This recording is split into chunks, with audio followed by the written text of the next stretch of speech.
너 요즘 자꾸 엉덩이가 펑퍼짐해지냐? 뭐 이런 말 하시는 분들이 있어요.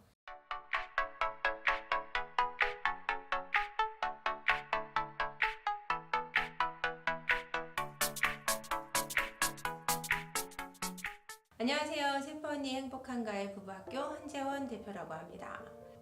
제가 지금 드릴 말씀은 부부끼리 이런 말투 조심하세요인데요. 부부끼리 말투가 중요하냐 이렇게 생각하시는 분들도 있을 것 같아요. 결혼 안 해보신 분들은.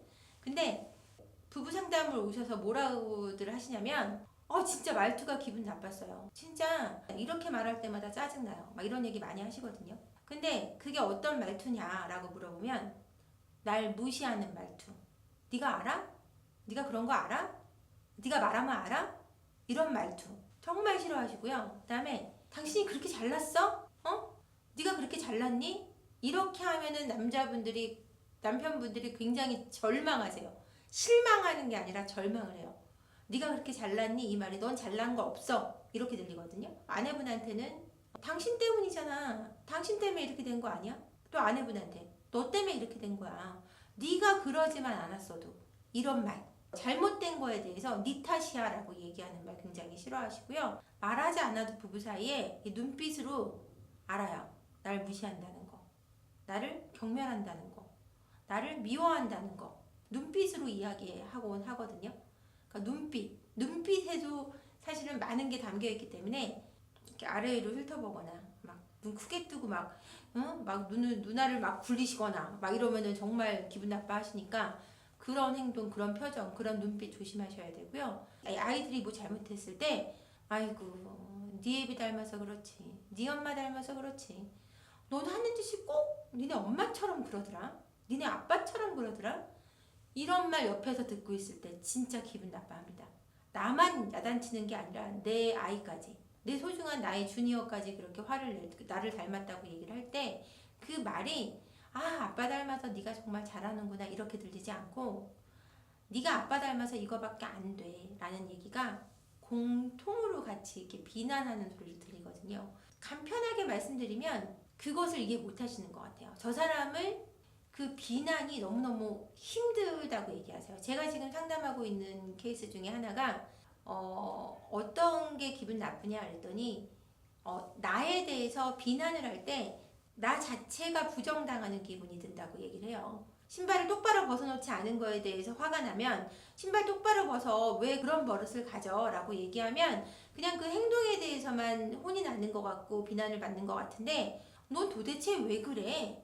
당신 대체 왜 이래? 이렇게 하면 내 존재 자체가 부정당하는 기분이 든다고 하거든요.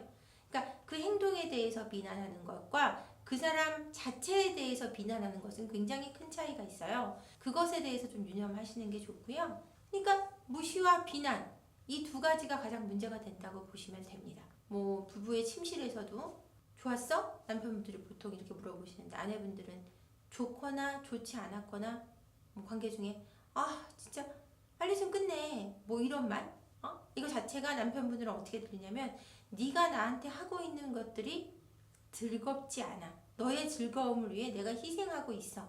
이렇게 들리거든요.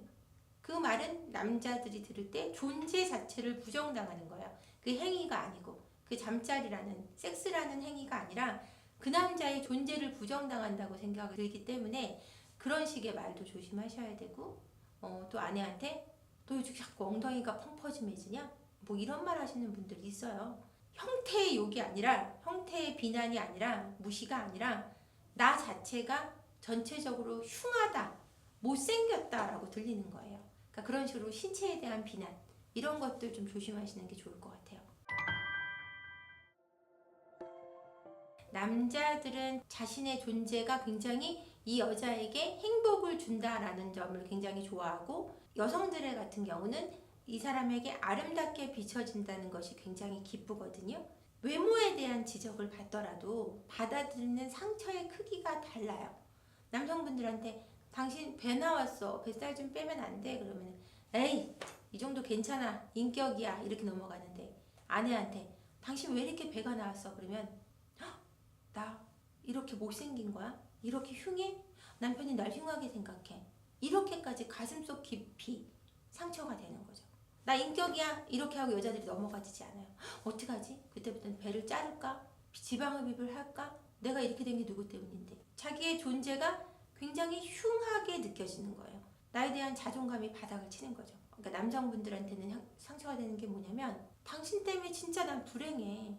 당신 때문에 나 너무 힘들어. 이러면 내가 저 여자를 행복하게 할 수 없다는 사실 때문에 내 존재가 굉장히 가치 없어지고 당신 때문에 힘들어 라고 얘기하면 쟤는 나한테 왜 이렇게까지 신경을 쓰는 거야? 이렇게 받아들일 수 있다는 거죠. 저 사람이 나한테 많이 신경을 쓰고 있어서 나 때문에 힘들다고 하는구나. 나 자체를 부정당하는 것 같진 않아요. 내가 뭘 고치면 될까? 내가 조금 더 잘해줘야 되겠다. 이렇게 생각한다는 거죠. 근데 남성들은 내가 쓸모없다? 이렇게까지 느껴질 수 있다라는 거예요. 서로 받아들이는 게 다르죠. 부부가 어쩔 수 없이 싸워야 되는 때가 있어요. 그 순간 내가 화를 못 참아서일 수도 있고 지금 얘기해서 바로잡지 않으면 우리 가정에 큰 문제가 될 때 그 순간 감정적으로 폭발하게 될 수 있거든요. 그리고 폭발해야 되는 경우도 있고요. 너무 지나치게 감정적인 건 본인의 분노 조절 장애가 있는 거긴 하지만 그래도 이성적으로라도 어떻게 대화를 하고 좀 목소리가 커지는 상황이 올 수 있단 말이에요. 그럴 때 아이들이 있을 때 어쩔 수 부득이하게 그런 일이 생겼다. 그리고 소리 지르고 싸우지 않아도 아이들은 눈치를 채요. 엄마 아빠가 사이가 좋지 않다는 거. 왜냐면 집안 공기가 달라지거든요. 그것만으로 아이들은 상처를 입어요. 항상 아이들은 나 때문이라고 생각합니다. 그 문제를 명확히 모를 때. 나 때문에 우리 엄마 아빠가 사이가 안 좋구나라고 여길 수 있어요. 그동안에 혼났던 어떤 작은 것들이 있잖아요. 그것 때문에 엄마 아빠가 사이가 안 좋아졌구나라고 오판하게 됩니다. 어린아이들은, 초등학생 아이들은 거진다 그렇게 생각해요. 그렇기 때문에 아이들이 그렇게 싸우는 걸 듣고 했을 때는 아이에게 명확한 이유를 말해주는 것이 좋은데 그것이 꼭 진실이어야 할 필요는 없습니다. 엄마는 아빠가 바람이 났는데 그것 때문에 싸웠는데 아이들은 이미 눈치는 채고 있어요. 모른다면 더 좋고요. 알게 됐다면 엄마 아빠랑 의견 차이가 생겼다는 것, 그것에 대해서 명확히 얘기해주고 사과하는 것. 네가 있는 데서 싸워서 너를 불안하게 해서 미안해 라는 명확한 너의 잘못이 아니다. 아이들이 잘못해서 일어난 일이 아니라는 거를 명확히 이야기해 주는 것이 가장 중요하고요. 그 다음부터는 싸우지 마셔야죠. 되도록이면 아이들 보는 데서는 싸우지 않고 공기의 흐름이 나쁘지 않도록 해야 아이들이 정서적으로 상처 입지 않습니다. 연기를 해서라도 아이들 앞에서는 좋은 기류가 흐르도록 노력을 해주시는 게 가장 좋다고 생각합니다. 이게 싸우고 나서 화해하는 걸 굉장히 힘들어 하시는데 왜 힘드냐면 왠지 내 아내, 내 남편한테는 더욱 자존심을 세우게 됩니다. 다른 사람한테 사과하는 것은 별로 어렵지 않은데 내 남편, 아내한테 사과하는 게 어려운 사람들이 있어요. 왜? 계속 함께 가야 되니까 내가 이번에 져주면 계속 죽을 때까지 져줘야 될 것 같은 불안감이 생기거든요. 하지만 사과라는 것은 정말 용기 있는 사람만이 할 수 있는 거고 그 용기가 정말 사랑해야 될 내 배우자가 아닌 다른 사람한테나 쓸 수 있는 용기라면 정말 저는 쓸데없다고 생각하고요. 그 사과라는 형식을 너무 나의 형식에 맞추지 말고 보통 남성분들은 부부싸움을 하고 나면은 사과하는 방식이 한번 뒤에서 한번 쓱 끌어안거나 잠잘 때 백허그를 하거나 손을 한번 잡거나 이게 사과라고 생각하시는 거예요. 근데 아내분들은 그렇게 사과하면 안 되지. 명확하게 너는 이걸 A는 잘못했고 내가 B는 잘했고 이렇게 얘기를 해야 돼 라고 결론 지으시는 분들이 많아요.